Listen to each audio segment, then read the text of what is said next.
Hi, Steve Gamache with a Chef Knives to Go quick look video product comparison. I thought it pertinent to compare these two knives, which are similar in characteristics in many ways and also similar in the price range. And a lot of people do compare these two knives. So I wanted to talk a bit about these two for some of the differences. Let me just scoot my board over here a little so we can catch that.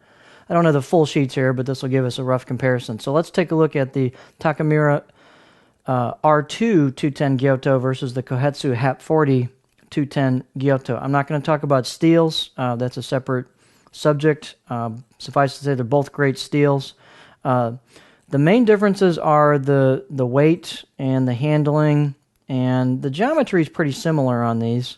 But the Takamura is more of a lighter, thinner laser. It's very thin.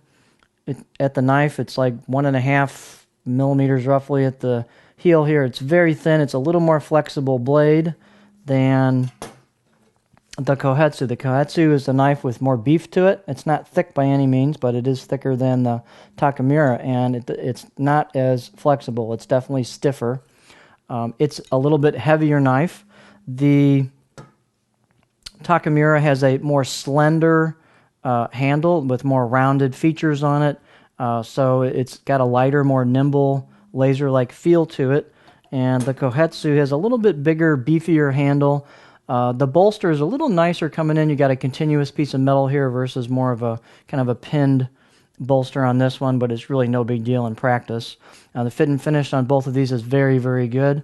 The Kohetsu does have an embossed, recessed logo or kanji on it versus the other one is...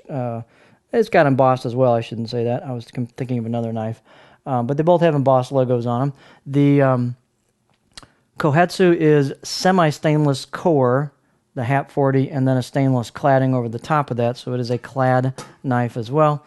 The Mikage R2 is stainless clad over a stainless R2 core, so they're both very low maintenance knives. So main differences are going to be in practice the handling. The handle, again, is bigger, a little thicker, a little more blocky on the Kohetsu. If you've got bigger hands, you might like the HAP40 better. It does accommodate that more nicely. And it's a heavier, thicker knife. Very, very good performer as well.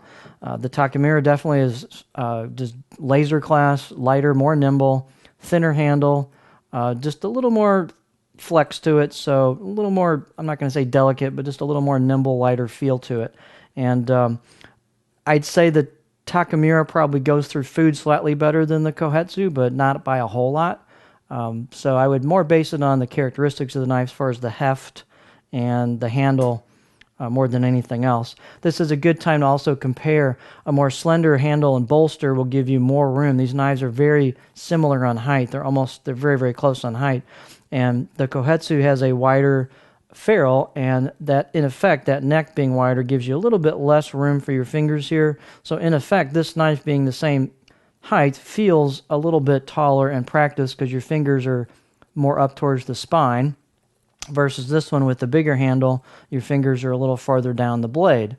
So that does, in effect, give you more, I guess, effective working height on the Takamura, if that makes sense. So two great blades, just a little bit different style, and awesome blades. So there you have the Takamura Mikage R2 210 Gyuto and the Kohetsu HAP40 210 Gyuto.